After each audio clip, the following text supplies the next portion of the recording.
Her hands shook as she counted the $5 in her wallet, enough for bus fare home.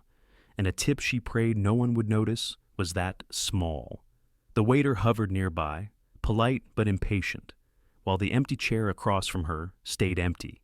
Outside the window, waves hit the rocks below. The Admiral's table, each one louder than the silence at her table. Around her, crystal glasses clinked, laughter rose and fell, but none of it belonged to her. Not tonight. Then her phone buzzed. 3 words from a man she'd never even met in person. Not my type. Good luck.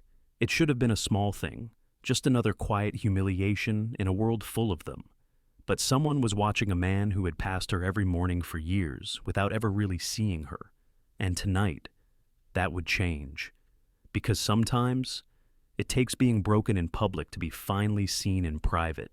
If this story touches your heart, don't forget to like, share, and subscribe now. Let's begin. The message came at 8:46 p.m. Grace Miller's phone buzzed once on the white linen tablecloth, the sound sharp enough to slice through the soft jazz and the clinking of silverware. She glanced down, her fingers trembling just a little, and read the words glowing in the dim light. Not my type. Good luck. That was all. No name, no apology. Just a final tap of the screen that folded her evening in half. The phone dimmed again, showing her own reflection, pale, unsure. A touch of mascara smudged under one eye. The Admiral's table was not made for women like her. It was all glass, ocean, and money. Outside, the Atlantic crashed against the rocks beneath Newport's cliffs, spraying mist against the windows. Inside, people spoke softly about golf tournaments and wintering in Charleston. Grace had saved for 3 weeks to afford this dinner, or at least her half of it. She had $40 when she'd left the mansion, and $35 were already gone to the cab and the cheapest glass of wine on the menu.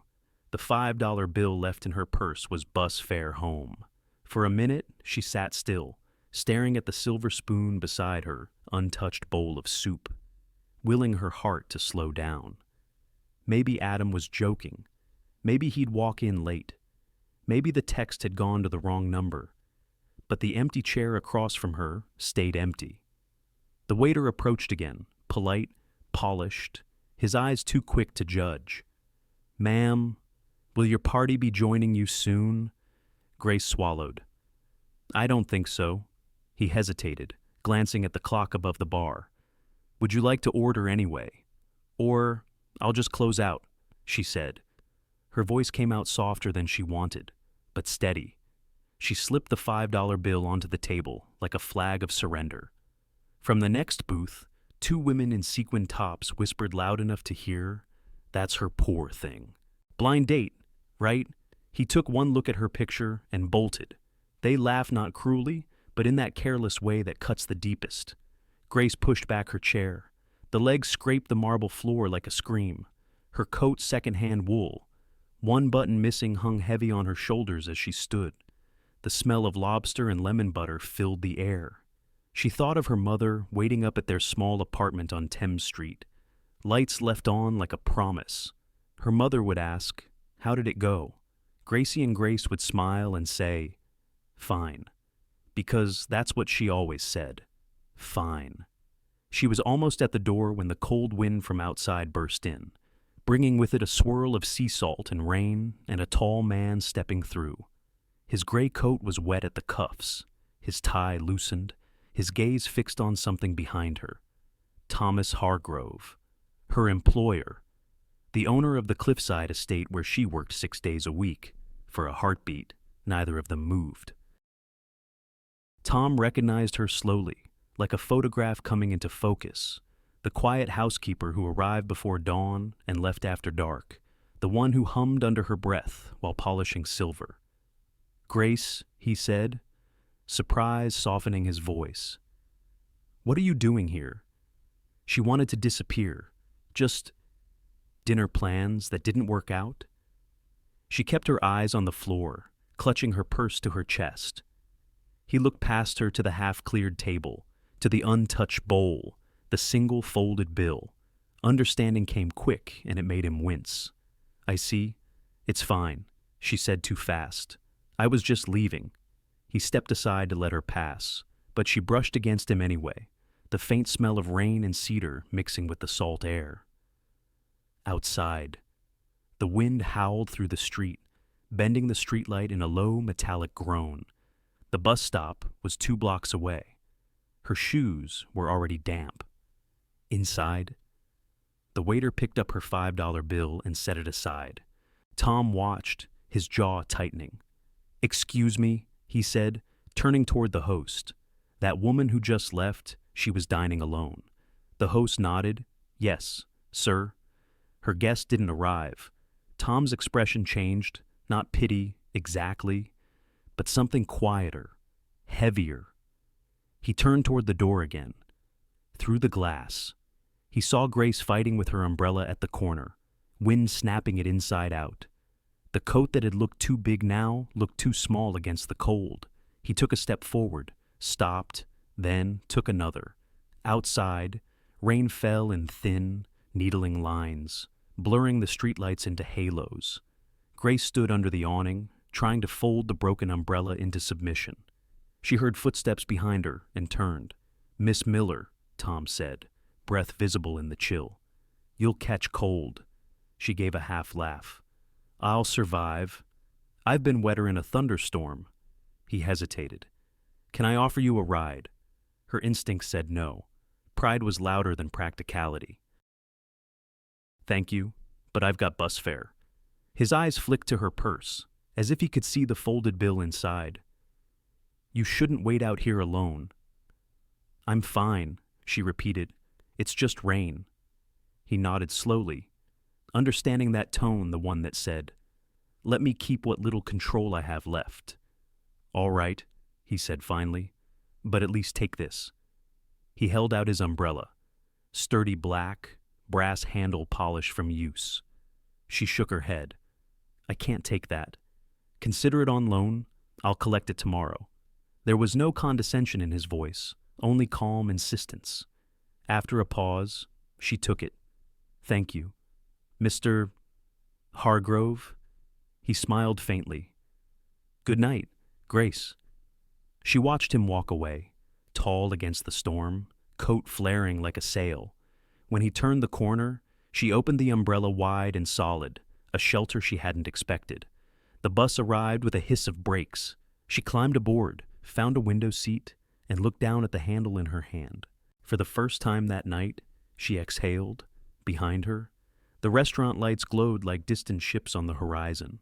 She told herself she'd forget this, the text, the laughter, even the kindness of her boss. But as the bus rolled toward the edge of town, Grace realized that sometimes the smallest acts, a steady voice, a borrowed umbrella, could stay with you longer than love itself. She closed her eyes, listening to the rhythm of rain on glass, wondering why his voice, of all things, had been the gentlest part of her evening. The morning after the storm smelled of salt and cold metal.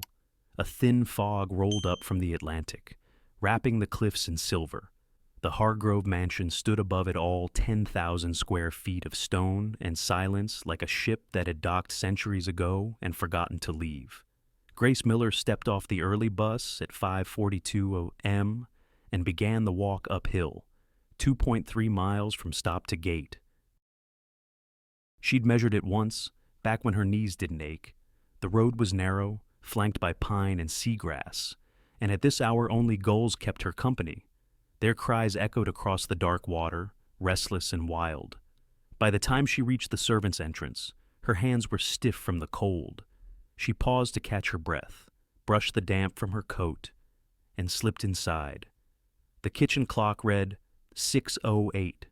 It was always the same ritual kettle on, uniform change, hair tied back. The old house had rules written into its walls, things she never questioned, only obeyed. Coffee first for Mr. Hargrove, 1 scoop and a half, mug preheated, delivered to the study by 6:30 sharp. After that, floors, laundry, windows, 6 days a week, 12 hours a day. She didn't mind work. What wore her down was the quiet, the kind of quiet that hummed between the ticking clocks and the ocean wind. the kind that made you hear your own thoughts too clearly. She filled the kettle and stared at her reflection in the window pane. The glass caught the pale glow of dawn breaking over the sea. It looked beautiful from up here, untouched, endless, but it felt far away from the life she knew.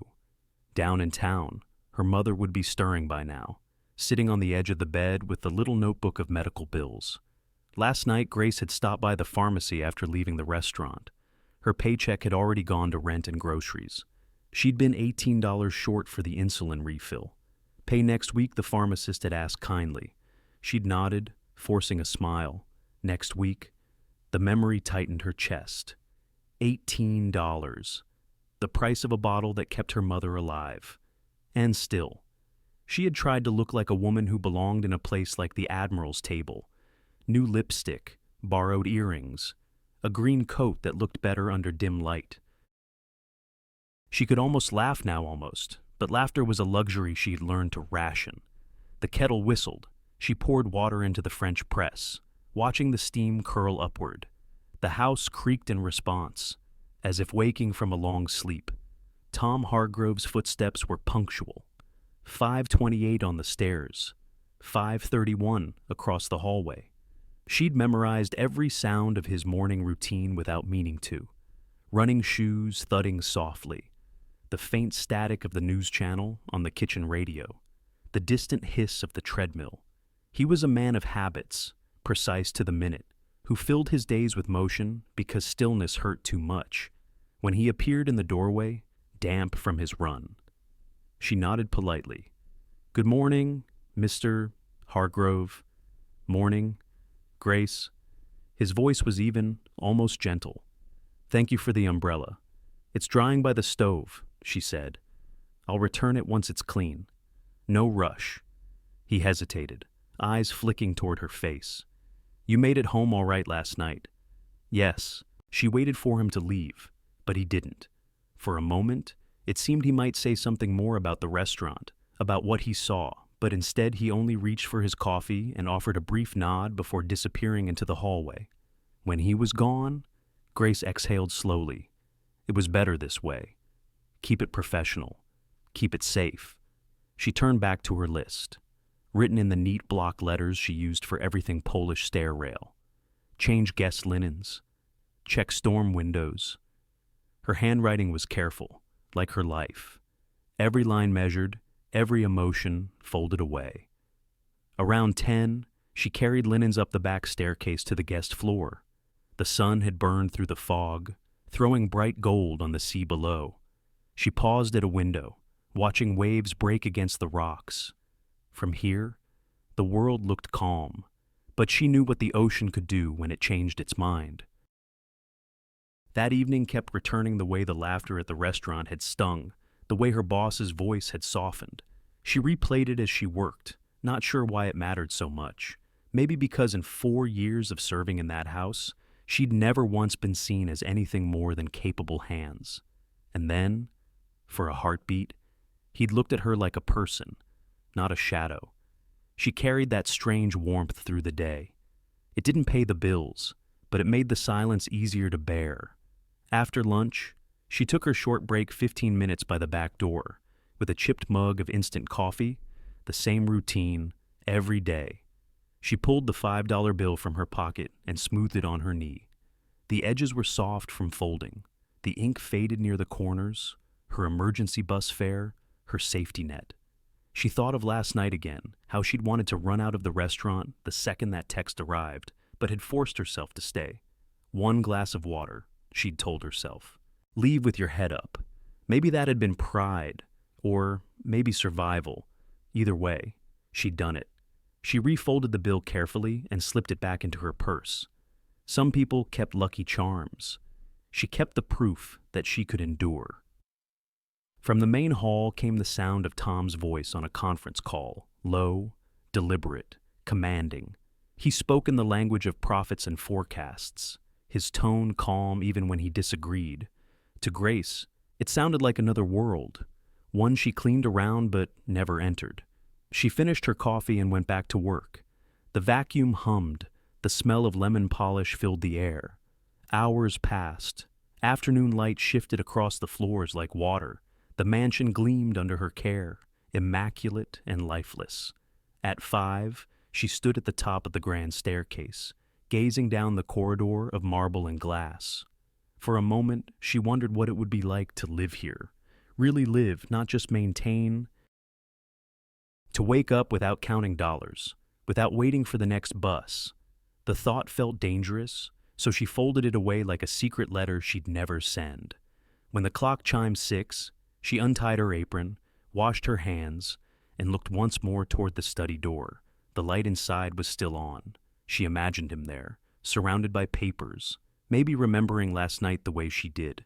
Maybe not. Outside, the sky had turned the color of pewter. She stepped into the cold and pulled her coat tight. The wind smelled like seaweed and rain. As she walked the 2.3 miles back to the bus stop, she found herself humming softly, without realizing it, the same hymn she'd played for her mother years ago, back when they still had a piano. Halfway down the hill, she glanced at the ocean again. It was restless, beautiful, uncontained, a reminder that even the calmest surfaces hide movement underneath. She kept walking. The streetlights blinked on one by one, lighting her path home. Rain hammered against the glass walls of the Admiral's table, turning the windows into gray mirrors. Inside, the restaurant glowed like a ship cut loose from the world. Thomas Hargrove sat alone near the back, a laptop open, the screen lighting the sharp lines of his face. He wasn't supposed to be here tonight. A client dinner had been canceled at the last minute, and rather than return to his empty house, he'd decided to eat alone, review a few contracts, and listen to the sea. He had always liked this corner table privacy with a view, but as the waiter poured him a glass of water, his eyes drifted toward the front of the dining room. There was a woman standing by the door, struggling to open a broken umbrella. Her hair was damp, her shoulders drawn in against the storm. At first, he didn't recognize her, but when she looked up, light from the entrance caught her face, and something inside him shifted. Grace. It startled him seeing her here, outside the quiet rhythm of his household. She looked different, not in her worn work clothes, but in a dark green coat. Her lips painted a faint rose. There was tension in her stance, as if she was bracing herself for impact. Tom's gaze followed her as she spoke to the host, then crossed the room toward a table by the window. The host's expression said everything: polite distance, practiced courtesy for someone who didn't belong. She sat down, fidgeting with the edge of a folded napkin, a single-place setting, a candle flickering beside it. He tried to look away, to return to his spreadsheets, but something kept pulling his attention back. She checked her phone again and again, each time with a smaller flicker of hope. By the time the waiter returned to her table, the truth was written in her posture. She'd been stood up. Tom watched as she whispered something, then shook her head when offered a menu. Her chin trembled, just once, before she straightened it again. There was no scene, no tears, only that quiet dignity that sometimes hurts to witness. He closed his laptop. Before he realized he was standing, his coat was over his arm and his feet were moving across the room. The waiter looked up in surprise as he approached. "Mr.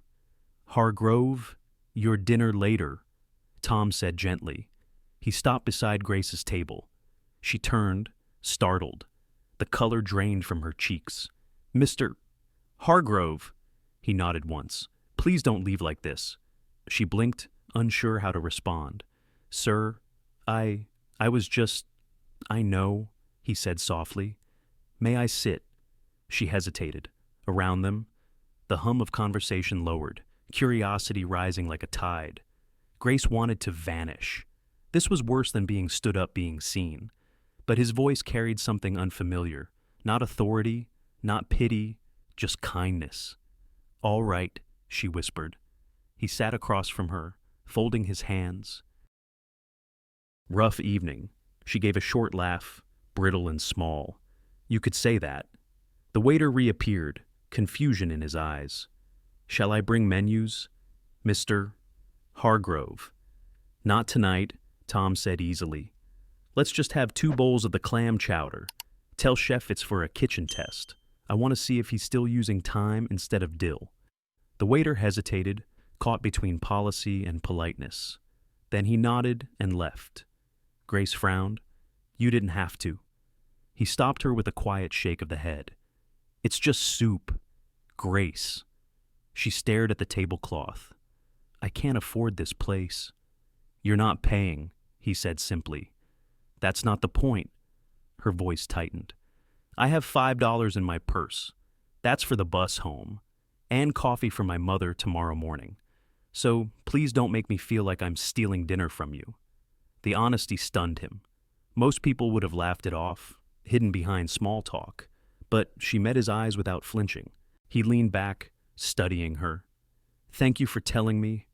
Her jaw eased, just a little. "You don't have to fix this." "I'm not trying to," he said. "I just thought no one should leave a place like this feeling small." They sat in silence as the waiter returned with the chowder steaming bowls that smelled of butter and sea air. Grace folded her hands in her lap, waiting for him to start. He gestured lightly. "Please." The first spoonful warmed her throat, settling the ache inside her. "It's good," she murmured. "Too much cream," Tom said, "but comforting." She smiled despite herself. Comforting's a good thing. For a few minutes, they ate without words. The storm outside deepened, rain streaking the windows in long, silver lines. He wanted to ask her about the man who hadn't shown up, but it felt cruel. Instead, he said, "I didn't know you liked seafood. I don't really. I just wanted to see what it felt like to eat somewhere with tablecloths." She smiled, self-conscious. "Guess that experiment failed." "Maybe not," he said. "You're here. That counts." The words landed softly, but she heard the sincerity in them. Her shoulders relaxed, and she met his gaze for the first time that night. He noticed then how dark her eyes were, calm, steady, not the kind that asked for rescue. "Thank you," she said, "for the umbrella. And this?" He smiled faintly. "You're welcome." Their bowls were half empty when a burst of laughter came from a nearby table, a young couple celebrating something, perhaps an anniversary. Grace looked over, then quickly away. Tom followed her gaze, the corner of his mouth tightening. He'd eaten in places like this 1,000 times, never once noticing how cruel casual happiness could look to someone on the outside. "Do you come here often?" she asked quietly, trying to change the subject. "Too often," he admitted. "It's close to the house. The food's predictable. The view's good." She nodded. "Predictable sounds nice." He glanced at her. "Does it? Sometimes it means you know what's coming next." He understood that more than she could guess. Predictability had been his armor since his wife died. The schedule, the meetings, the spotless house. He lived inside routines so he wouldn't have to feel the empty spaces. He caught sight of a framed photograph on the wall behind her, a black and white image of a woman standing on the same cliff where his house sat now. The resemblance to his late wife was striking. A tremor passed through him, quick and unguarded. Grace noticed the change in his expression. "Are you all right?" He forced a small nod. "Just a memory." Outside, the thunder rolled again, distant but insistent. They finished their chowder in silence. The waiter refilled their water glasses, gentler now, his earlier edge replaced with quiet respect. When the check came, Tom waved it off. Grace started to protest, but he said, "Don't. Consider it part of the kitchen test." She gave him a look that almost made him laugh, a mix of suspicion and gratitude. As they stood to leave, he held the door for her. Rain misted in, soft and cold. For a second, neither spoke. The storm wrapped around them, the restaurant's warmth fading behind. "Thank you," she said again, "for seeing me." Her voice was low, nearly lost in the wind, but he heard it, and it stayed with him long after they stepped into the night. Outside the restaurant, the storm had shrunk to a restless drizzle. The pavement gleamed like glass, reflecting the streetlights in thin ribbons of gold. Grace stepped out first, holding the black umbrella he had given her. The air smelled of wet stone and salt. Tom followed a moment later, sliding his hands into his coat pockets. The night pressed close around them, hushed after the noise of dinner. For a few seconds, neither spoke. It wasn't an uncomfortable silence, just cautious, like two people walking on thin ice that hadn't yet decided if it would hold. She tilted her head toward him. "You didn't have to stay." "I wanted to," he said simply. "Why?" He glanced at her, caught off guard by the bluntness. "Maybe because I didn't like the idea of you eating alone while everyone pretended not to see you." Grace smiled faintly. "Most people don't notice what they're pretending to miss." "That might be true," he admitted, "but I noticed." They reached the edge of the parking lot. Her bus stop was 7/10 of a mile away, he remembered, because he drove past it every morning on his way to town. The road curved along the cliff, half hidden by spruce trees and the dark roll of the ocean beyond. "I'll walk with you," he said. "You don't have to." "I know," he said again, his tone quiet but firm. "But I'd like the air." He didn't wait for her answer, just fell into step beside her. The umbrella barely covered them both, so he leaned a little closer, careful not to crowd her. Their footsteps echoed in rhythm on the wet pavement. The restaurant's glow faded behind them, replaced by the low hum of waves. Street lamps cast soft halos through the mist. It felt almost cinematic. Two silhouettes under an umbrella. The world pared down to sound and breath. "Do you ever get tired of that house?" she asked suddenly. He looked at her, surprised. "What makes you think that you never turn on music, never open the windows? You live there like it's a museum." He smiled, a little embarrassed. "Maybe I do. It's quieter that way." "Quiet can be loud," she said softly. "Sometimes I hear too much of it." They walked a few more steps before he asked, "How long have you worked for me?" "Grace, 4 years and 3 months. You counted, I count everything. It keeps me steady." He nodded, impressed. "And you never complained. Not once." "I don't think anyone would listen if I did," she said with a small shrug. He glanced at her profile, the calm expression, the tired eyes that still held a glint of humor. There was nothing fragile about her. She carried her strength like a well-folded coat, simple, practical, worn in the right places. Halfway down the hill, the rain picked up again, soft and cold. Grace tightened her grip on the umbrella, but wind tugged at it, sending drops down her sleeve. Tom reached up, steadying the handle. Their hands brushed, and she froze, startled by the warmth. He let go immediately. "Sorry," he said. "It's all right." Her voice was steady, but her pulse wasn't. They reached the overlook where the cliff dropped straight into black water. The surf hissed against rock, constant and patient. Tom stopped, looking out. "That sound," he said. "I used to love it. My wife hated it. Said it kept her awake. After she died, I left the windows open just to hear it again." Grace turned slightly, her expression softening. "It sounds lonely."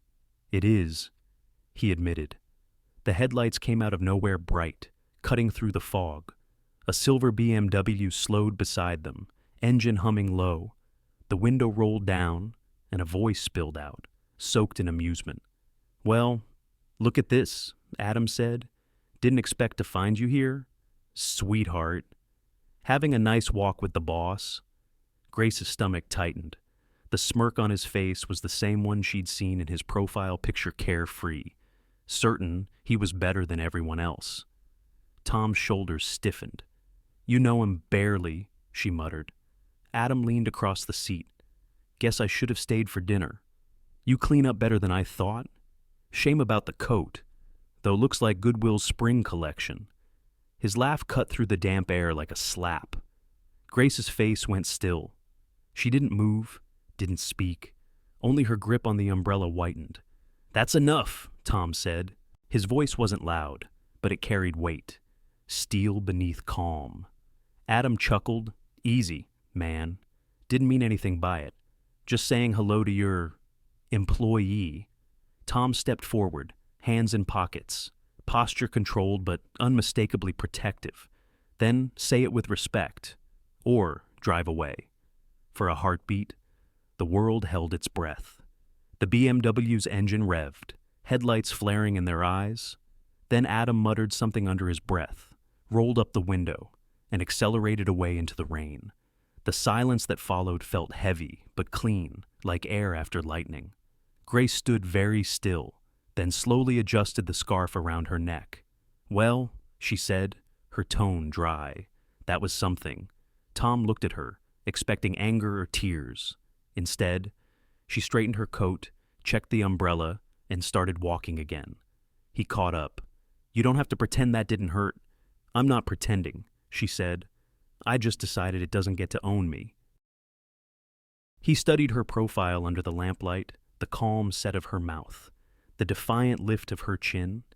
In that moment, whatever trace of pity he'd carried burned away. Respect took its place. "You know," he said quietly, "most people would have said something back. Most people have something left to prove," she replied. "I don't—" They reached the bus stop just as the night bus turned the corner, its headlights slicing through the mist. Grace closed the umbrella and handed it back to him. "You'll need this more than I will. The road to that house gets wild near the turn." He shook his head. "Keep it. Consider it a long-term loan." She smiled a little. "You really hate losing umbrellas, don't you?" "Only the ones that come back." The bus hissed to a stop. She climbed the steps, turned, and met his eyes through the glass door. For a second, neither moved, then the doors shut, and she was gone. Tom stood there as the bus pulled away, its red taillights fading down the hill. The night was quiet again, the air cool against his face. He realized he was still smiling a rare, uncertain smile that felt almost new. He started walking back toward the cliffs, shoes echoing softly on the wet stone. For the first time in years, the sound didn't bother him. It almost felt like company. The Hargrove mansion stood against the Atlantic like a sentinel, its windows dark except for one faint light above the kitchen. The hour was late, the tide low, and the air outside so still that even the waves seemed to move cautiously. Grace moved quietly through the service corridor, the soft soles of her shoes brushing against the tiled floor. She had arrived a little after 5:30, before sunrise as always. But the house felt different this morning. Not colder, just listening. "Good morning, Mr. Hargrove," she had said earlier, standing at the threshold of his study, coffee tray steady in her hands.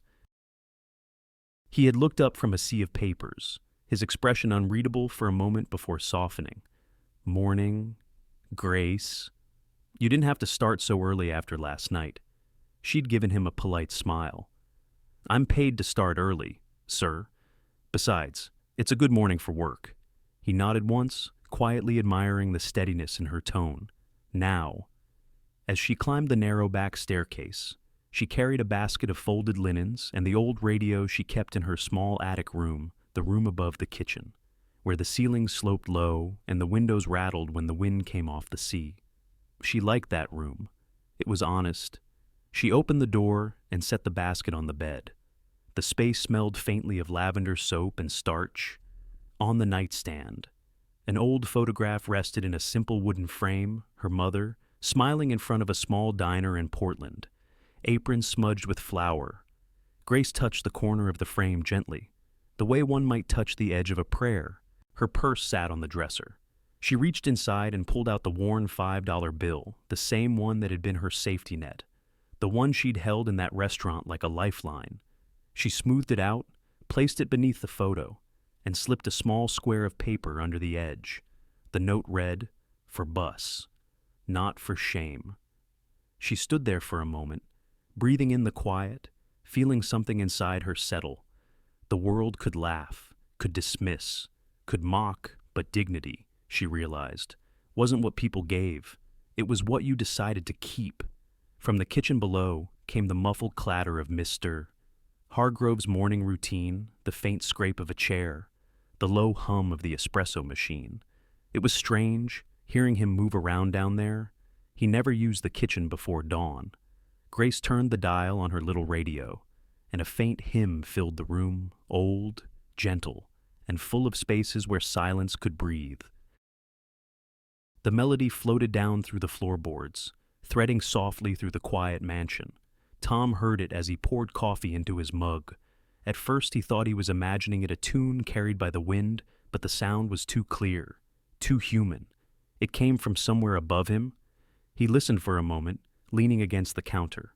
The voice on the radio was worn and pure, like the kind you'd hear in a wooden church on a hill.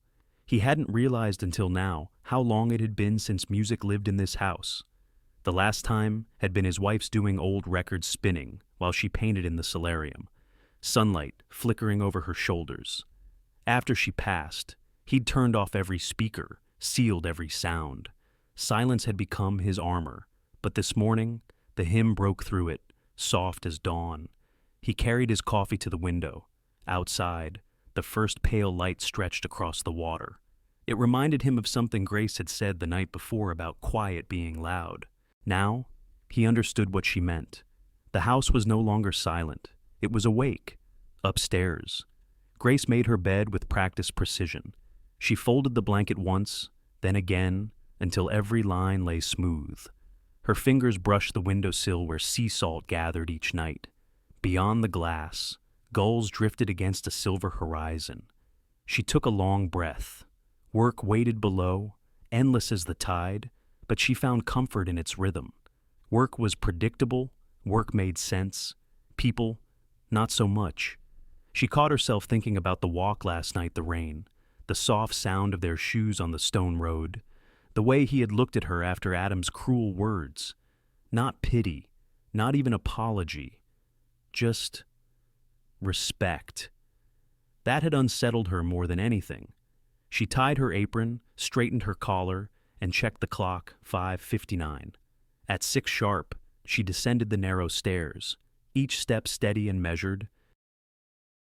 The kitchen was warm now, the smell of coffee mingling with salt air from the half-open door. Tom stood by the counter, sleeves rolled up, his hair still damp from the shower. "Morning," she said, voice even, "morning." He gestured toward the pot. "Coffee's ready. I wasn't sure how you take it." She hesitated, then allowed herself a small smile. With patience. He chuckled quietly, pouring her a cup. Then we're alike in that. They drank in silence for a moment. It was an easy quiet this time, not heavy, not guarded, just two people sharing space without pretending it meant anything more. When her cup was empty, she placed it carefully in the sink. "Thank you. Mr. Hargrove," she said, pulling her hair into a bun. "I'll clock in at 6. He wanted to say anything to make her stay a few seconds longer, but the words caught somewhere between his chest and his throat. So, he just nodded. As she disappeared through the door toward the laundry room, the faint sound of her footsteps blended with the steady rhythm of the sea outside. Tom stood alone in the kitchen, listening. His eyes drifted upward to the ceiling above the room where that music had come from. He could almost hear it still, faint but insistent, like a pulse. And for the first time in years, the house didn't feel like stone. It felt like something living, breathing, something that might one day forgive him for being so empty for so long. Upstairs, Grace returned to her small table, opened her mother's photograph, and tucked the folded $5 beneath it once more. She whispered, "For Bus, not for shame." Then she turned off the light, leaving only the morning sun to spill across the frame, turning the bill's faded green into a quiet shimmer of gold. The sky outside was pale and clear, the kind of morning that made the sea look like glass.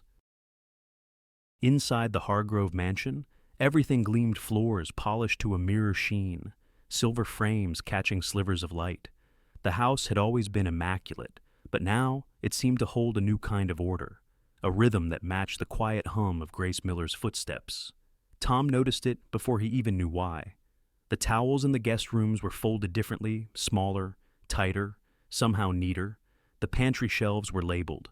The garage tools hung in perfect alignment, as though the walls themselves had agreed to behave. He was used to efficiency. He lived by it. But this was something else. It felt attentive. That morning, after a long call with his attorney, Tom wandered into the supply room off the kitchen, a space he rarely entered. Grace had left the door open. Inside, sunlight filtered through a small window, lighting up rows of shelves lined with jars, bottles, and boxes all marked with her careful handwriting. On the far table sat a brown notebook, the kind used for accounting. Its pages were soft from handling, the ink precise and small. He opened it. The first page read, bleach, 16 O's left 1 week, soap, 2 bars buy on discount, rags, 27.2, frayed retire by Thursday, shoes, 1 2-inch tape reinforcement, left sole repair next week. Tom blinked.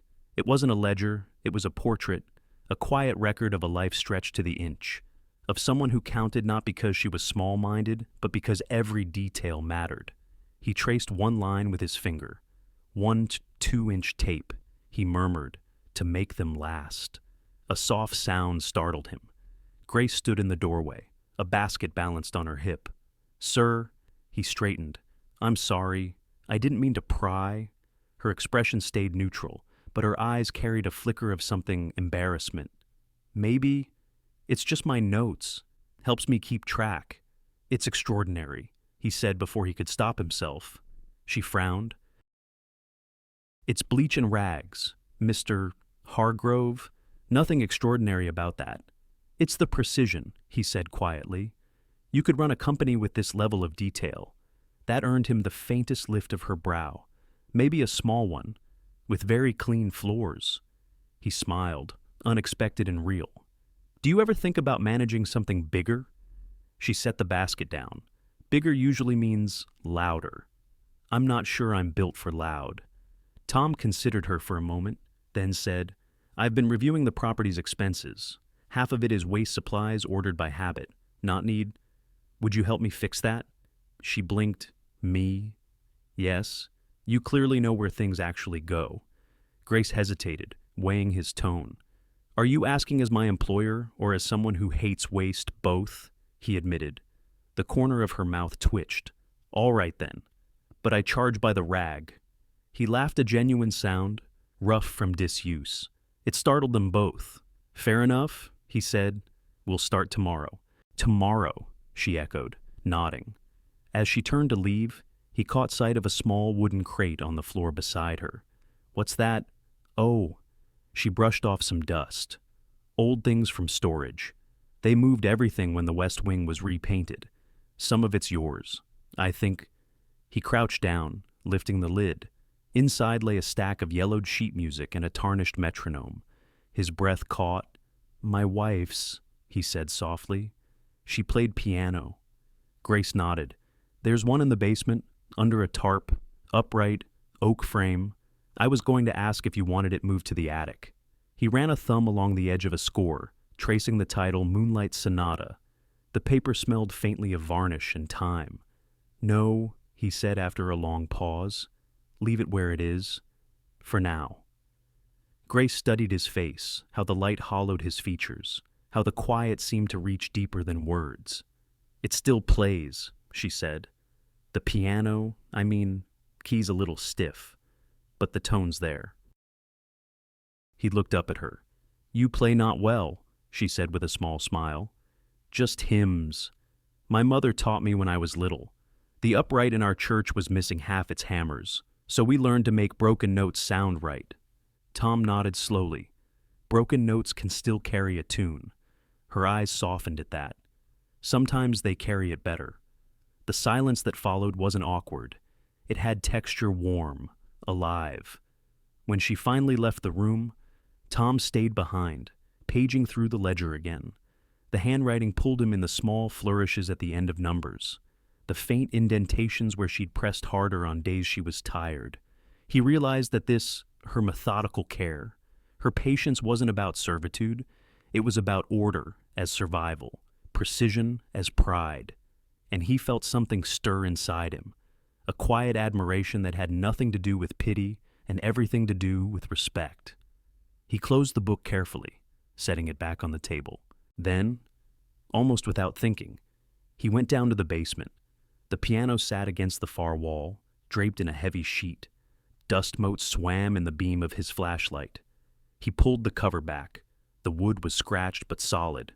When he pressed a key, the sound that rose was rough and beautiful, like a voice clearing its throat after years of silence. He tried another note, then another. Somewhere above, a door closed softly. Grace's footsteps crossed the kitchen. Her radio hummed faintly again, the same hymn as before. The melody drifted down through the air vents, mixing with the brittle sound of the piano key he held. 2 notes, one worn. One new, met somewhere in the empty air. Tom sat back on the bench, listening, not ready to let go of the chord.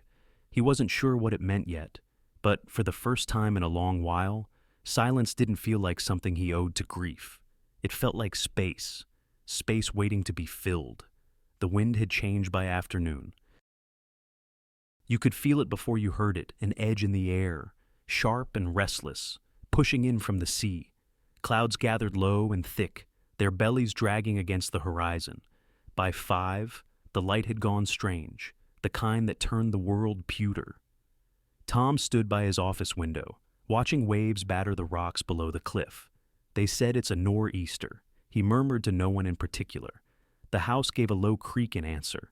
Grace was downstairs, covering the kitchen windows with plastic panels. Storm warnings at level 2. She called up the stairs.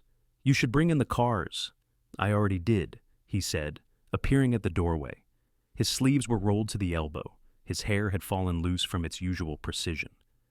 "Do you need help?" "I've got it." She fastened the final edge of the panel with duct tape, firm and quick. "If it gets worse, we'll need flashlights. And you should unplug anything non-essential. This place eats power like a beast." He almost smiled at the authority in her tone. "You've done this before.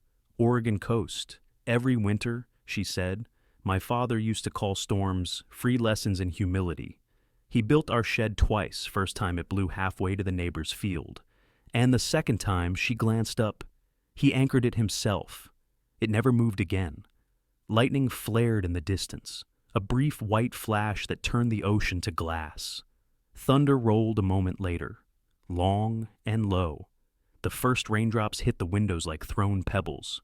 By nightfall, the power flickered once, twice, and then died.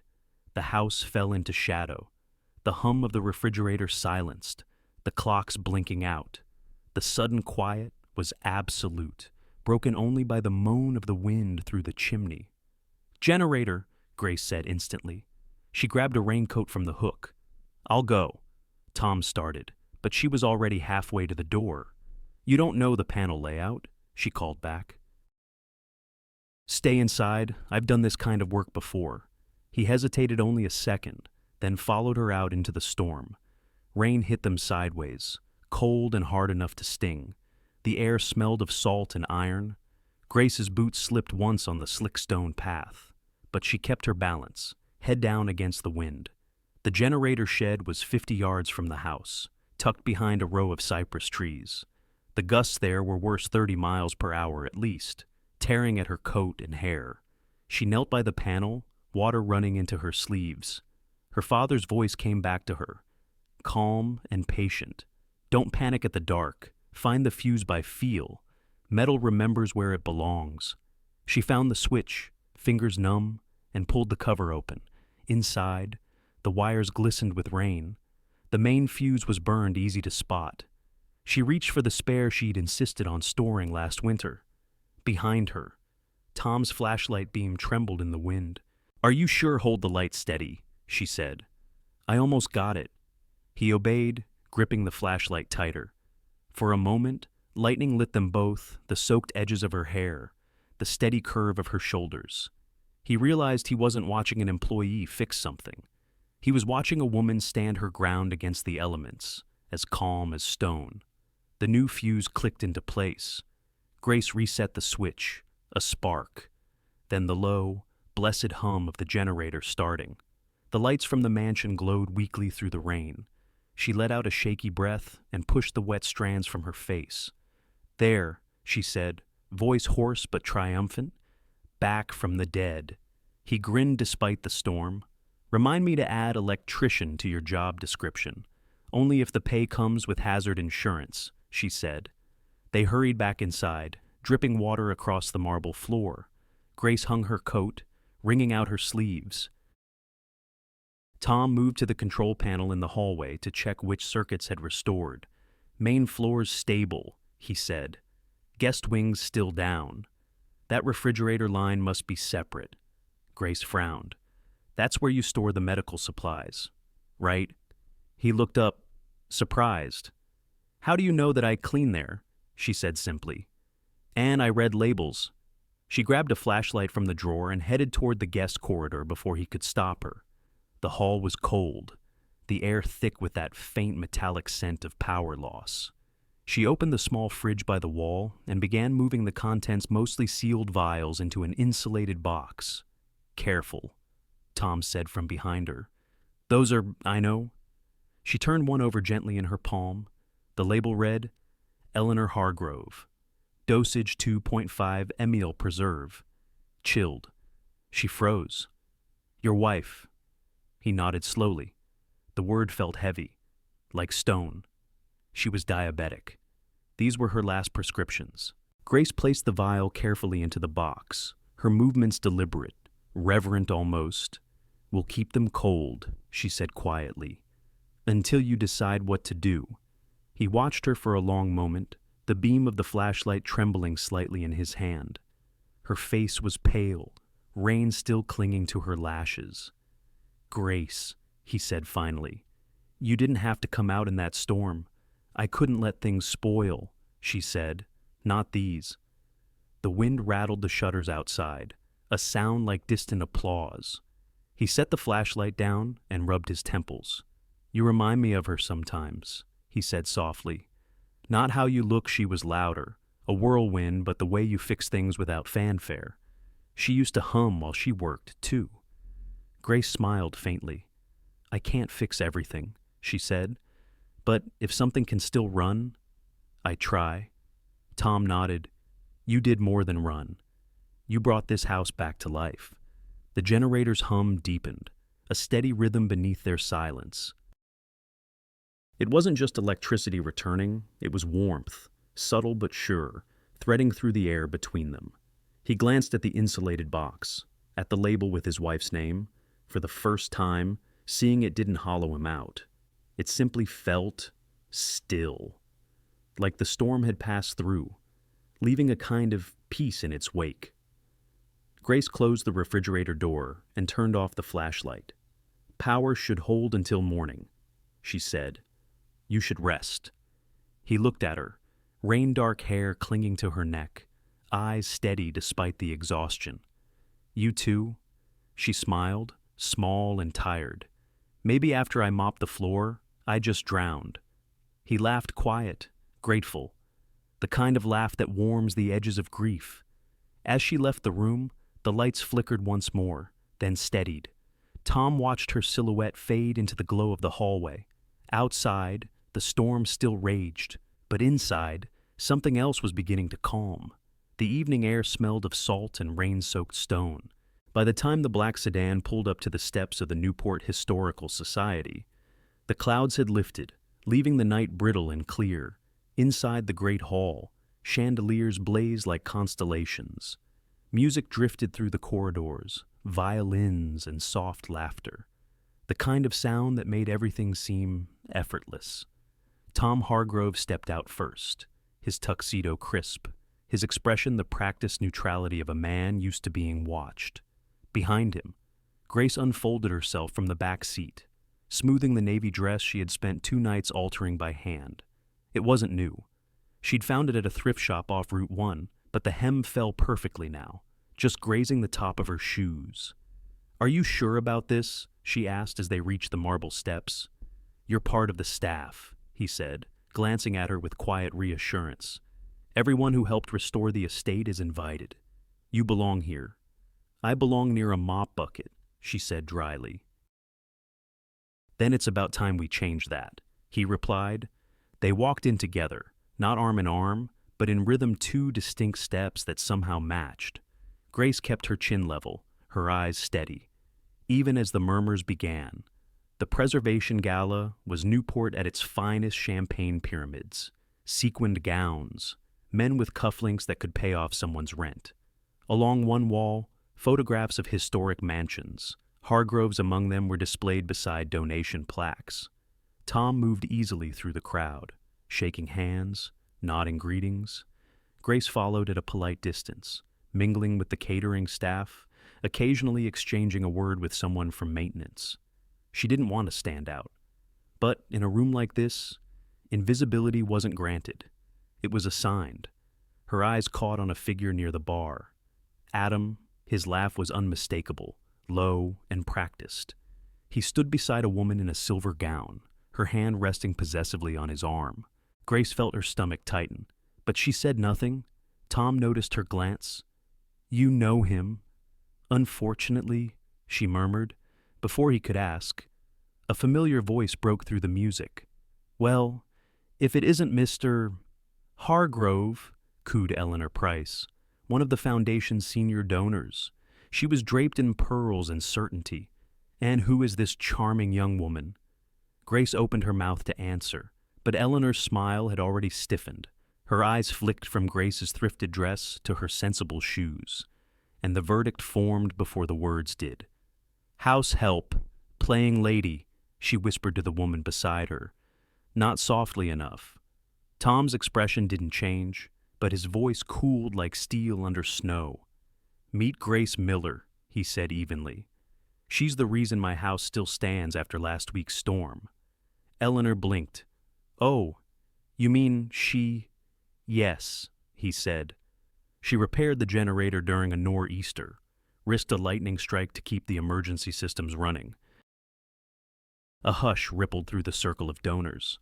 Grace stood still, face composed, though her heart hammered. "Well," Eleanor managed after a pause, "how resourceful." Tom offered a polite smile. "That's one word for it."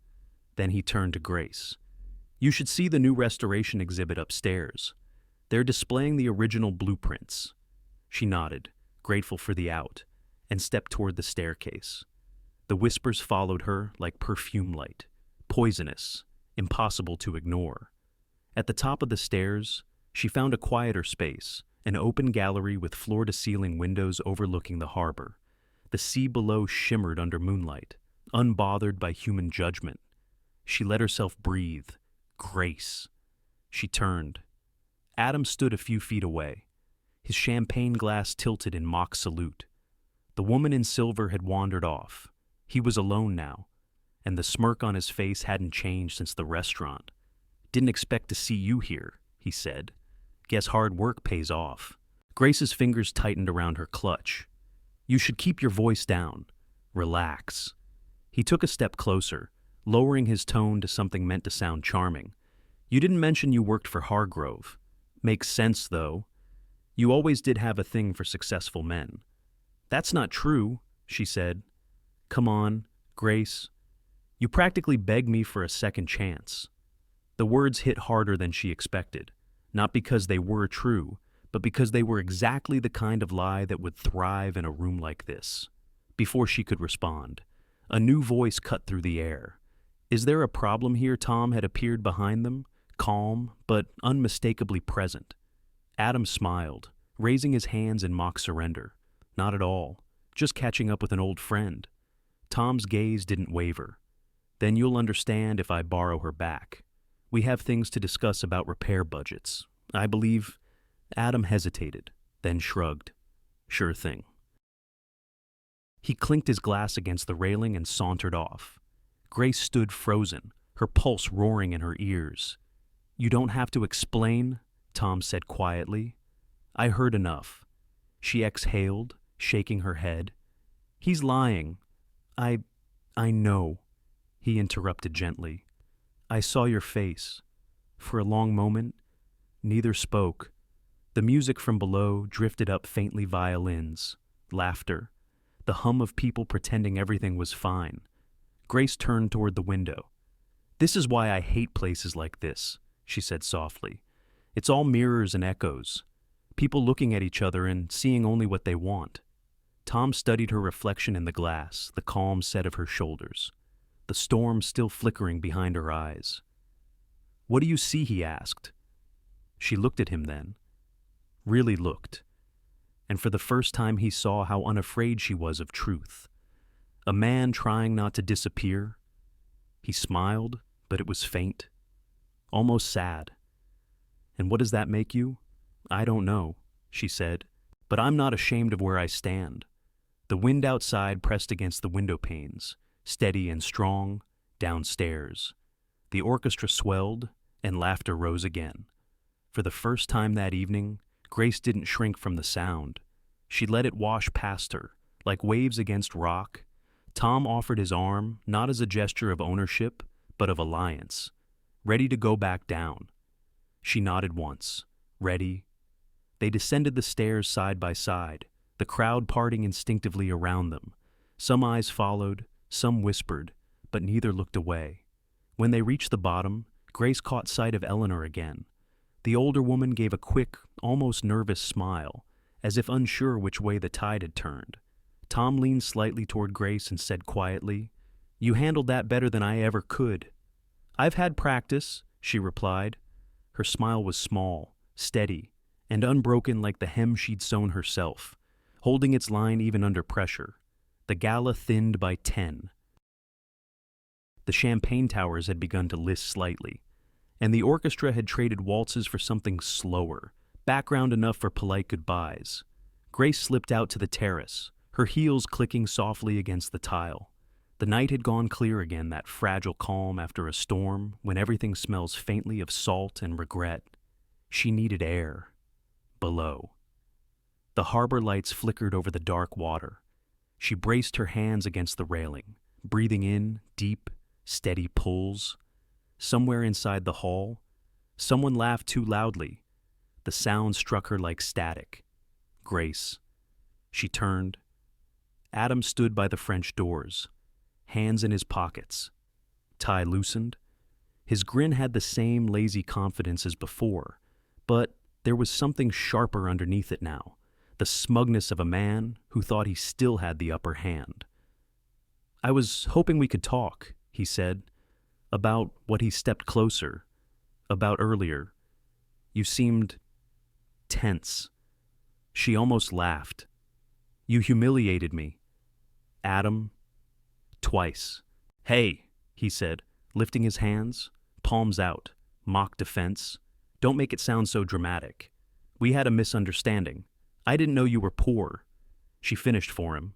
His smile faltered, then reshaped itself. "You've got to admit, it's kind of ironic. You, the maid, me, the guy who, what she asked quietly." He shrugged. "Who likes to test people?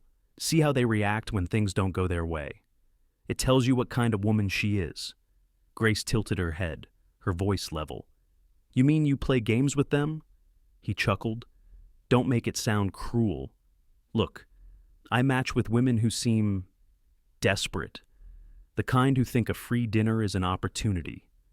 I push a little, see who snaps. It's a hobby, really." She stared at him, steady and silent. When she finally spoke, her voice was calm enough to make him hesitate. "You record everything you just said." He blinked. "What?" She held up her phone. The red light on the voice memo app blinked once before she tapped it off. "I thought it might be useful to hear you admit it in your own words." The smugness drained from his face. "You wouldn't—" "I could," she said. 18 women would recognize your name.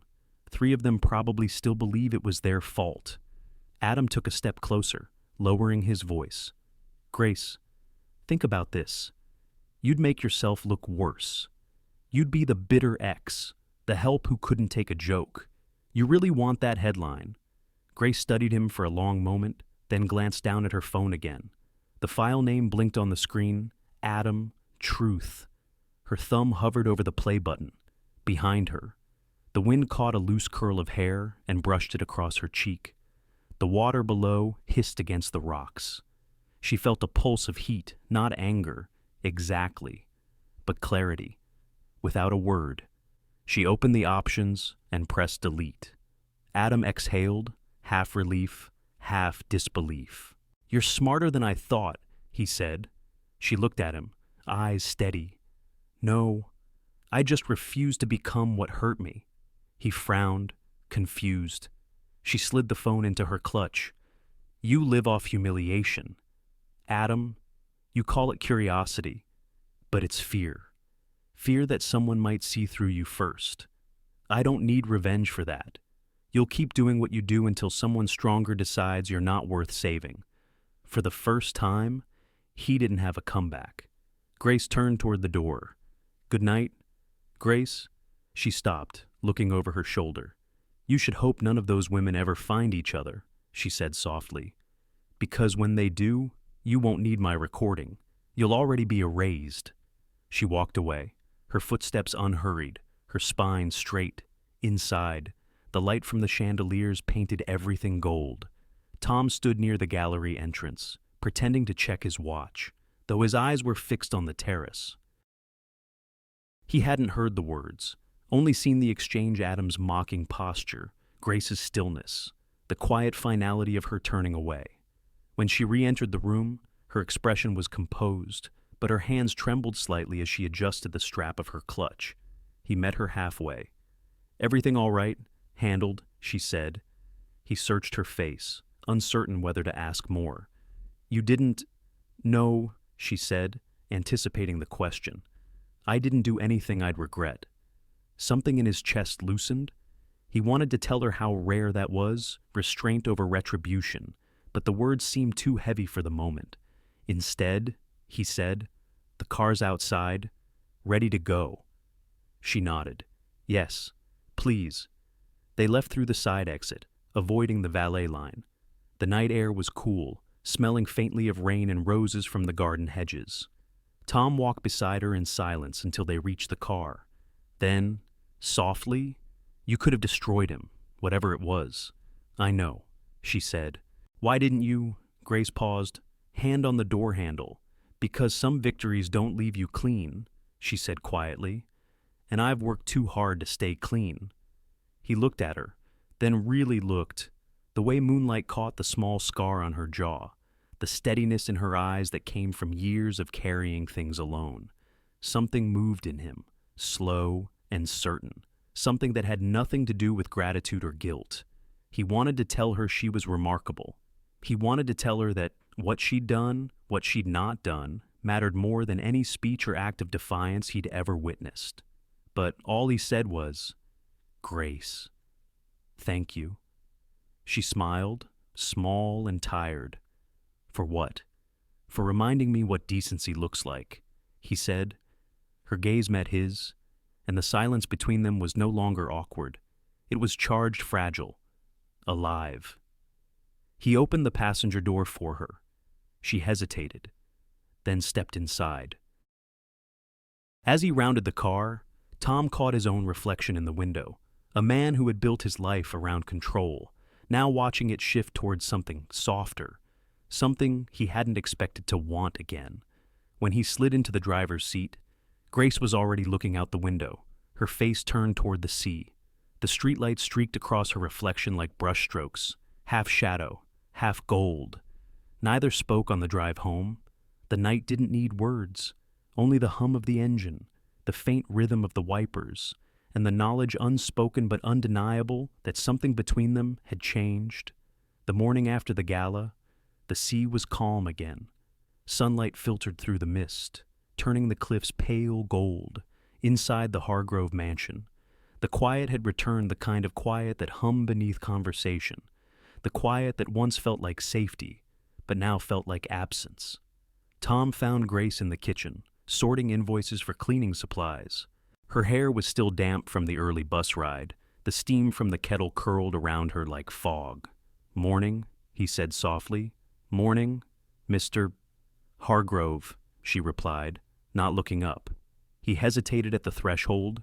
"Tom," he corrected gently. Her hands stilled. "Habit," she said, smiling faintly. "It's hard to change what your mouth's been trained to say." He leaned against the counter. "I wanted to thank you again For last night? You already did, she said, twice. This time's different, he said. I'm not thanking you for what you did. I'm thanking you for who you are. Grace looked up at that a small, wary flicker in her eyes. You don't have to. I know, he interrupted. But I want to. He took a breath, steadying his words. I've been thinking about something. You mentioned your mother a while back. The home health costs, the commute, the hours you're working just to keep things balanced. Grace tensed slightly, sensing where he was going. She's managing, she said quickly. I know she is, Tom said, because you make sure of it. But she shouldn't have to manage. She should have care, real care.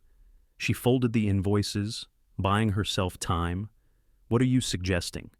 He hesitated not because he was unsure, but because he wanted to choose words that didn't sound like pity. There's a certification program through the hospital in Newport. It trains and licenses home care specialists. If you wanted, I could cover the tuition. And once you finish, I'd help relocate your mother here. We could convert one of the carriage house apartments, make it comfortable for both of you. Grace's hands froze around the stack of papers. You'd pay for that. It's not charity, he said quickly. It's investment in someone who's already proven she knows what responsibility means. She looked down, tracing a finger over the edge of the countertop. The sunlight caught the faint scar on her knuckle, a reminder of years scrubbing, lifting, fixing. I can't accept money from you, she said finally. Why not? Because people always expect something in return, she said softly, even when they say they don't. He wanted to protest, to tell her she was wrong about him, but the honesty in her voice stopped him. Grace, he said quietly, you've done more for this house, for me, than you realize. You've reminded me what it's like to care again. I don't want anything from you but the chance to make things a little easier. She met his eyes then, and for a long moment neither of them spoke. Outside, the sea broke against the rocks, steady and endless. Let me think about it, she said at last. He nodded. Of course. By evening, the fog had rolled back in, wrapping the mansion in soft gray light. Tom found Grace standing in the hallway outside the blue music room, a space that had been locked since his wife's passing. The door stood open now, dust swirling in the air like pollen. He joined her quietly. I haven't been in here in years. It's beautiful, she said, stepping inside. The walls were lined with faded tapestries, the piano draped with a cover of deep blue velvet. She used to teach here, didn't she? He nodded. Every Thursday afternoon, children from the neighborhood, 6 or 7 at a time. The house used to sound alive. Grace ran a finger over the piano's edge, leaving a clean trail in the dust. Would you mind if it did again? He turned to her. What do you mean? She hesitated, then said, I can't take your money. Tom, not for myself, but if the offer still stands. She drew a slow breath. There are kids near my place, bright ones, but their families can't afford lessons. Some of them sing at church. Some just hum because it's the only thing that makes them feel heard. If I could use this room one night a week, maybe Thursdays, like before I could teach them. No cost, no fanfare, just music. Tom's throat tightened. You'd bring them here if you'd allow it? He looked around the room, the piano, the high windows, the faint smell of dust and cedar. For 3 years it had been a shrine to loss. Now, with one sentence, she had turned it into a promise. I'd more than allow it, he said quietly. I'd like it very much. Grace smiled, not the polite smile of habit, but one that reached her eyes. Then it's settled. When will you start? Next week? She said. I'll talk to their parents. I think Thursday evenings feel right. Tom nodded slowly. Thursday, he repeated. Seems that day's always had a bit of luck in this house. The following Thursday. The mansion was different.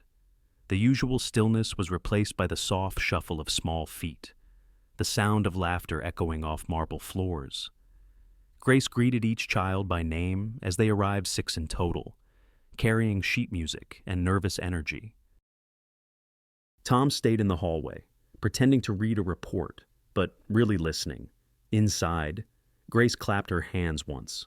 All right, everyone. We start simple posture, breathing. Music isn't about notes first, it's about space.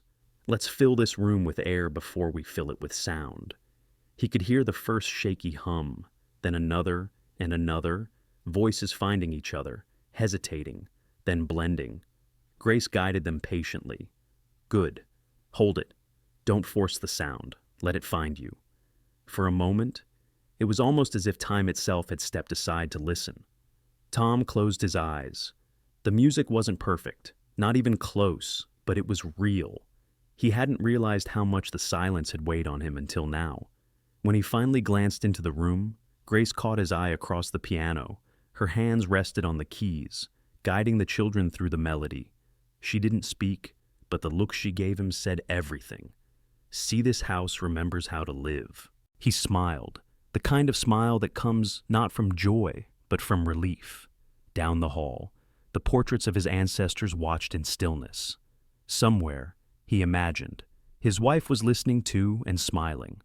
By the time the children finished, the last note lingered in the air like light after sunset. The house exhaled. Grace turned off the lamp, her voice soft as the hush returned.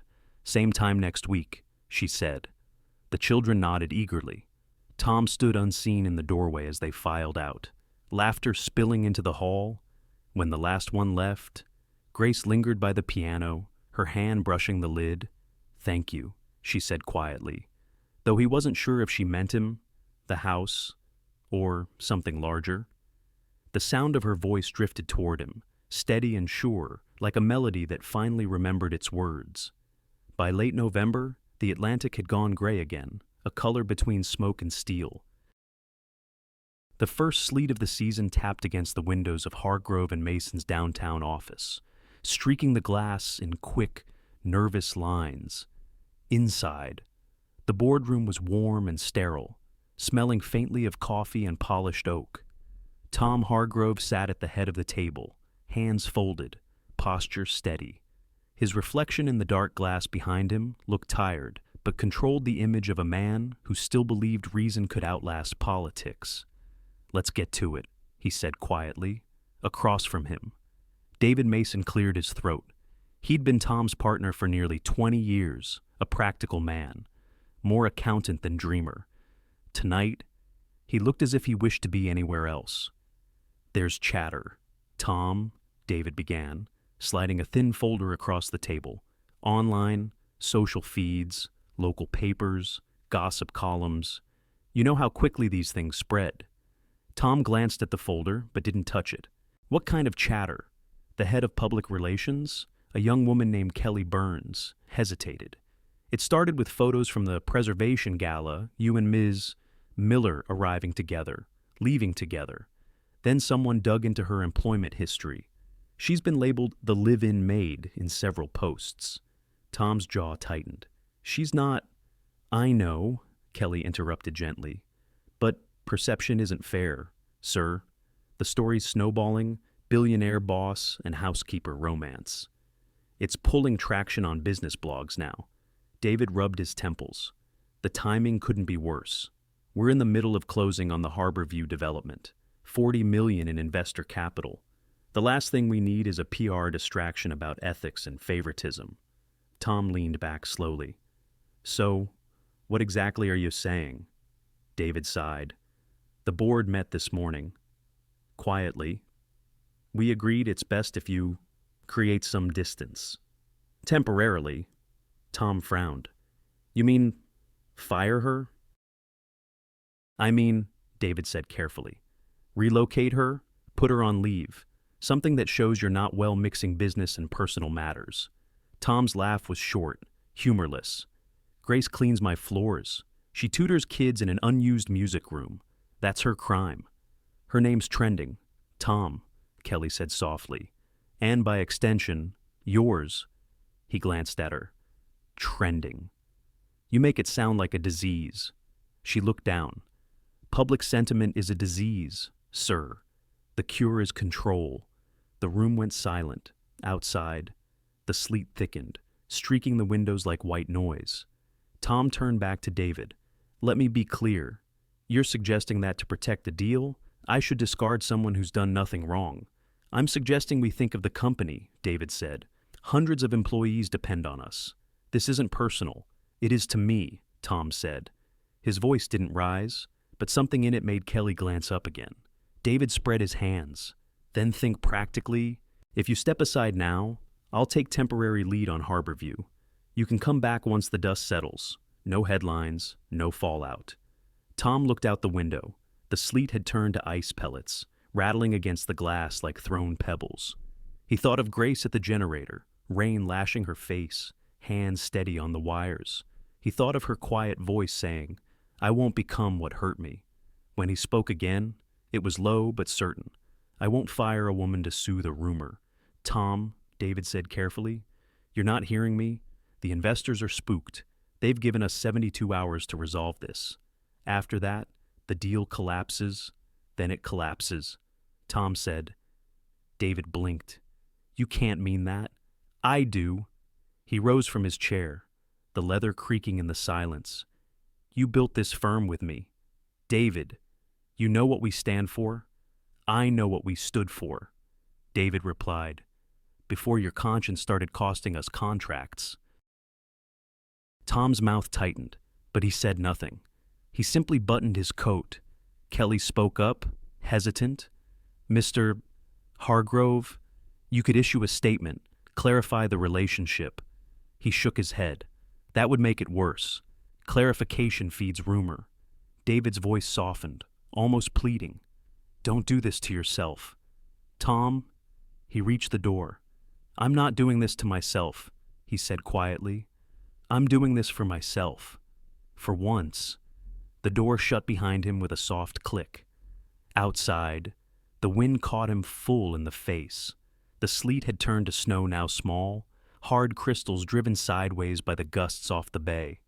The streetlights threw halos through the storm, painting the pavement in spinning light. Tom walked without hurry, his coat collar turned up, his breath fogging in front of him. At the corner, he stopped beside a bakery window still glowing with warmth. The sign above it read, "Miller's Hearth," painted in cheerful blue letters. Grace's dream, come to life modest, bright, real. He hadn't even told her about the meeting yet. He didn't know how to. Through the glass, he could see her sweeping near the counter, hair tied up, flour dusting the sleeve of her sweater. The bell above the door jingled as a child ran in for a cookie, and Grace smiled down at him with that quiet kindness that never needed permission to exist. For a moment, Tom simply watched the warmth inside against the cold outside, the life he'd nearly lost before he'd even found it. His phone buzzed, a text from David. 72 hours. After that, the vote's automatic. He slipped the phone back into his pocket, watching the snow collect on the sidewalk. 72 hours to choose between a company built on legacy and a woman who reminded him what integrity sounded like when spoken softly. He turned away from the window, hands deep in his coat pockets, and started walking toward the pier. The snow fell harder, stinging his face, but he didn't lift his collar again. He wanted to feel it, every cold, stinging piece of it, the cost of standing by, what mattered, behind him. The bakery lights glowed against the storm, small but unwavering. He didn't look back, not yet. By morning, the storm had passed, leaving the sky scraped clean and colorless. Frost clung to the hedges along the cliff road, and the Atlantic below looked like brushed steel. Inside the mansion, the air was too still. The children's laughter from Thursday night felt like a memory already fading. Grace stood at the kitchen counter, her hands wrapped around a mug gone cold. The housekeeper from the main wing, Maria, a woman who'd worked for the Hargroves since before Grace was born, entered quietly, twisting a dish rag between her fingers. "You heard?" Maria asked. Grace looked up, wary. Heard what Maria hesitated, glancing toward the hallway as if the walls could listen. "The partners called this morning," said Mr. Hargrove has 72 hours to make a choice. Either his business or... She stopped herself. "Or me." Grace finished. Maria's eyes softened. "He hasn't said a word. But people talk. Grace stared down into her mug. A thin line of steam rose, then disappeared. I see. You should let him explain. I already know what he'll say. Grace murmured. That it's not fair. That he'll fix it. But this isn't about fair. It's about what the world lets people see. Maria started to speak, but Grace held up a hand. Her voice was steady, but her eyes shimmered. I've seen what gossip can do. Maria, my father lost his job over less than this one rumor, one picture taken the wrong way. I won't be the reason another man loses everything he's built. She turned toward the small writing desk in the corner of the kitchen, the same place where she kept the house logs, the grocery receipts, the tiny notes that organized everyone else's world. From her apron pocket, she took out the worn $5 bill, the same one she'd once set beneath her mother's photo, the same one she'd carried for years as a reminder of survival. She flattened it carefully on the desk and found a scrap of stationery with the estate's crest embossed in blue. Her pen moved slowly, the ink trembling slightly where her hand refused to, for bus fare back to Ohio. Your name is worth more than my presence. Grace. She read it twice, then placed the note on top of the bill. The sight of it, that crumpled green paper against the white page, made her chest ache. Before she left, she looked around the kitchen one last time. The clock ticked above the doorway. The faint scent of coffee lingered. On the counter sat the small jar of honey Tom had brought back from Maine the week before. It felt strange to imagine the space without her, as if the heartbeat of the house might falter. She took her coat from the hook, the same old one with the patched lining, and stepped out into the brittle air.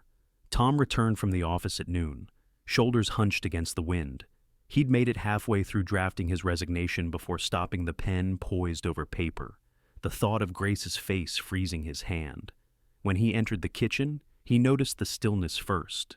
No radio, no faint hum of melody, no smell of baking, just the cold, humming quiet of an empty room. Then he saw it the note and the $5 bill. He read it once, then again. His throat tightened, but no words came. The bill was soft from years of folding, the ink faint along its edges, a relic of pride and survival. He touched it gently, the way someone might touch a scar. Your name is worth more than my presence. He closed his eyes. Damn it. Grace, he whispered. The clock ticked louder in the silence. Within seconds, he was moving coat, keys, the door slamming against the wind. The air outside burned his face. The road curved down toward town, the bus stop sitting at the edge of the harbor like a forgotten thought. He saw her before she saw him. Grace stood by the bench, her small suitcase at her feet, the Atlantic wind whipping her hair across her face. Her coat flapped open, one button missing. She looked smaller out here, but no less sure. He slowed his steps as he approached, stopping a few feet away. Maria told you, she said, not turning. She didn't have to. He replied, I found your note. She faced him then, eyes red from the cold but clear. It's better this way. Tom, they'll stop talking once I'm gone. I don't care what they say. You should. He shook his head. I've spent half my life caring what people say. My father did too. It cost him joy, friendship, love, everything that wasn't profitable. He took a step closer. I'm done choosing fear. Grace's breath caught. You'll lose everything. Maybe, he said, but at least I'll lose it honestly. The wind howled between them, carrying the scent of salt and diesel from the harbor. The bus appeared in the distance, two round headlights cutting through the fog, growing larger, closer. Grace looked down at her hands. You can't stand here. Tom, someone will see. Let them, he said simply. The bus pulled up with a sigh of brakes, the door opening with a hiss. The driver glanced at them, bored and half frozen. You getting on? Miss Grace didn't move. Her eyes searched Tom's face not for an answer, but for something she couldn't name. I don't want to be the reason you fall, she said. He shook his head. You were the reason I stood up. The driver cleared his throat impatiently. Grace took a small step forward, one hand on the strap of her bag. The wind whipped the hem of her coat around her knees. Tom didn't reach for her. He knew she had to choose on her own. For a heartbeat, the world held still: the sea, the wind, even the gulls. Then Grace turned toward the driver. "One moment, please." The man shrugged and leaned back in his seat. She looked at Tom, her voice barely a whisper. "If I stay, it has to be because you want a life, not a statement." His eyes softened. "Then stay, Grace, because this time, I do." The bus engine rumbled. The driver gave a small honk. Grace looked at the open door, then back at Tom. The headlights cast their faces in pale gold. For a second, it looked as if she might step up, but instead, she reached into her pocket and pulled out a small, folded slip of paper, her return ticket to Ohio. She tore it cleanly in half. The pieces fluttered away on the wind, disappearing over the cliff's edge. Tom didn't move. He only let out a slow breath, the kind that sounded like release. The bus pulled away, empty but for the driver. The wind swallowed its sound. Grace stood beside him, silent, the sea stretching endless before them. He slipped his hand into his coat pocket and touched the old $5 bill he'd taken from his desk, the same one she'd left behind. Between them, it no longer meant escape. It meant the price of staying. The morning air cut like glass. The sky was clear but unforgiving, and the wind coming off the Atlantic made every breath visible. Outside the stone front of Hargrove and Mason, a row of cameras and microphones glinted in the pale sunlight. Tom stood at the top of the steps, coat buttoned to the throat, hair tugged loose by the wind. Below, a crowd of reporters buzzed like restless bees. Some were here for gossip, some for blood. A few, the quiet ones in the back, were here for truth. Grace stood a few feet behind him, on the same step but slightly out of the spotlight. She wore her thrifted navy dress beneath a gray wool coat, hands tucked into her pockets to hide their trembling. She hadn't wanted to come. He'd asked anyway.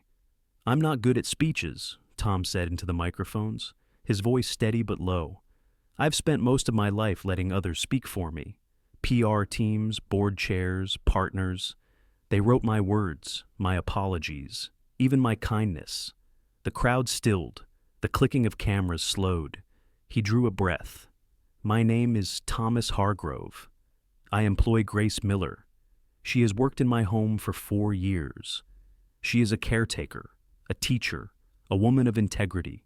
And yes," he paused, letting the quiet stretch thin as glass. "Yes, I respect her, and I love her."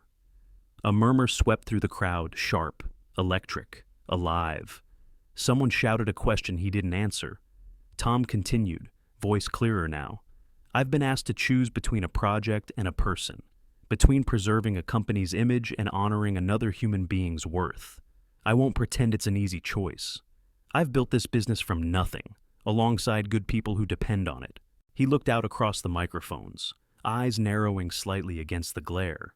"But if maintaining that success means treating a human being as disposable, then I'd rather start over with nothing." Flashbulbs burst white against the stone steps. Behind him, Grace's heart pounded so loudly she could almost hear it through the hum of the crowd. Tom stepped back from the podium, the cold wind snapping at his coat. "Effective immediately," he said.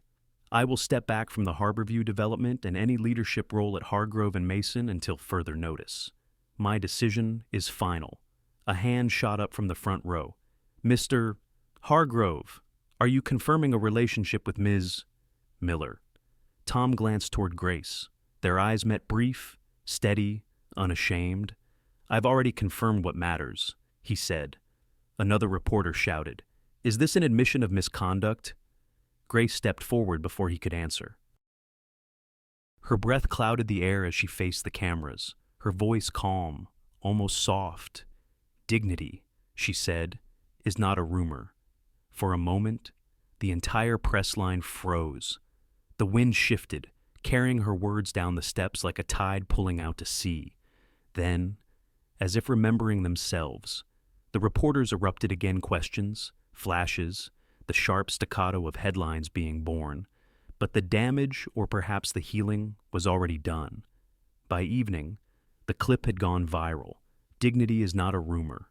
The phrase flooded every feed. Printed beneath her picture, her face turned slightly toward the wind, eyes bright with defiance and calm. Some called her brave, others called her reckless. The internet had opinions, as it always did. Inside his office, Tom sat in the half-dark, watching the video replay on mute. Grace's voice, even silent, carried through every frame. The phone on his desk buzzed with messages, investors withdrawing, colleagues offering sympathy that sounded more like fear. David Mason's name lit up next, then disappeared when Tom didn't answer. Finally, a single text appeared from Kelly Burns, his PR head. "They're moving to replace you. Vote tomorrow morning." He turned the phone face down. Grace entered quietly, carrying 2 mugs of coffee. "You'll need this," she said. He looked up, a tired smile tugging at the corner of his mouth. "How bad is it you're trending on 3 continents?" she said dryly. "Half the world thinks you're a fool, the other half thinks you're a hero. Which half are you in?" "I think you're a man who finally told the truth," she said, setting the coffee beside him. "And that's rarer than either." He studied her for a moment, the lines of exhaustion beneath her eyes, the calm in her posture. "I didn't mean for you to be dragged into this." She shook her head. "I've been dragged worse places by quieter lies." He laughed, low and short. "You know what David told me? He said conscience doesn't pay dividends." Grace's eyes softened, maybe not in dollars, but in sleep. Maybe outside, the first flakes of snow began to fall again, catching the orange glow of the street lamps. Tom leaned back in his chair, exhaling slowly. "I suppose by this time tomorrow, they'll have a new CEO. Then you'll have something they don't," Grace said. "What's that piece?" she replied. He looked at her, really looked, and realized she meant it. She moved toward the window, watching the snow gather along the sill. "You did what you had to? So did I. The rest will find its own balance." He joined her there, standing close enough that their reflections overlapped in the glass. Outside, the city blurred under falling snow, lights dissolving into motion. "You know," he said quietly, 3 months ago, I thought storms were things you waited out. And now I think they're what clears the air." Grace turned to him, smiling faintly. "Then maybe this one's finally done." He wanted to believe that, but some storms, he knew, lasted long after the clouds had passed. Still, when she reached out and rested her hand lightly on his, he didn't pull away. For the first time in years, the silence between them wasn't heavy. It was honest. The world outside might roar with headlines and judgment, but inside that small circle of light, it was simple 2 people standing in the truth, letting it cost what it must. The snow thickened, covering the city's noise with a hush. Tomorrow would bring fallout, change, and loss. But for tonight, just this one fragile night, there was peace. Winter had long passed, and the ocean had changed its color again. By late April, it was the kind of blue that forgave everything wide, open, full of light. The storms were memories now, folded away like old newspapers. Thomas Hargrove parked his modest sedan outside the red brick building of Newport Community College, a place that smelled faintly of chalk and coffee. The sign on the door read, "Wednesday evening, Introduction to Ethical Finance." He still smiled every time he saw it. Inside, a dozen students sat scattered through the lecture hall, working adults mostly, a few veterans, one grandmother who took notes in a spiral notebook decorated with daisies. Tom had traded his suits for rolled-up sleeves and a brown sweater. "All right," he said, resting his briefcase on the desk. "This week we're talking about transparency. Not the corporate kind, the human kind. The kind that costs something." A student raised his hand. "Is that why you left Hargrove and Mason?" Sir Tom hesitated, then smiled. "Yes, and I'd do it again." The class laughed softly, but there was a quiet respect beneath it.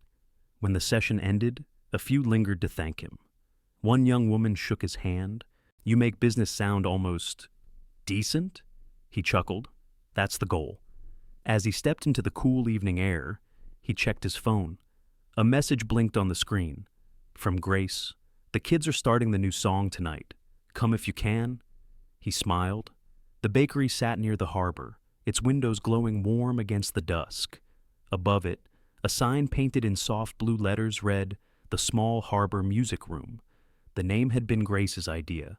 She said it sounded like safety. Inside. Laughter mingled with the uneven melody of children tuning instruments.